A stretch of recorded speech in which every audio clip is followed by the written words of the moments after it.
Hello good morning. आज म crispy corn बनाउन गइरहेछु। त्यसको लागि प्याज, अदुवा, लसुन अन्त क्याप्सिकमहरू लिनुहोस् है। भेजिटेबल्स यहाँ देखाएको कर्नफ्लोरको ब्याटर बनाउनुहोस् र कर्नलाई यसरी हाल्नुहोस्।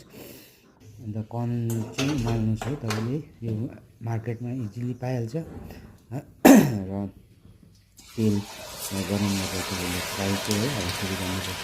अन्त गरेपछि यसलाई डिप फ्राई गऱ्यो, एकदम क्रन्ची हुन्छ। यो क्रन्ची फ्राई गरिसकेपछि तपाईँले अघि जति पनि भेजिटेबल्स काट्नु भएको थियो है, यो प्याज, टमाटर, क्याप्सिकम, अदुवा, लसुनलाई चाहिँ तपाईँले यसरी फ्राई प्यानमा लिएर तेलमा कम्ती तेल लिनुपर्छ।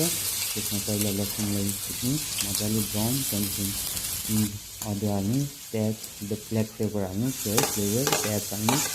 त्यहाँदेखि तपाईँले यसलाई प्याजलाई पनि ब्राउन भुटिसकेपछि तपाईँले यसमा एड गर्नुहोस् बेल पेपर है। त्यहाँदेखि क्याप्सिकम, नुन हाल्नुहोस् टेस्ट अनुसार र थोरै उयो हाल्नु टमेटो पेस्ट र हनी हाल्नुहोस्। त्यसरी हनी हालेपछि चाहिँ यसलाई चाहिँ सेतो टच गर्नुहोस्।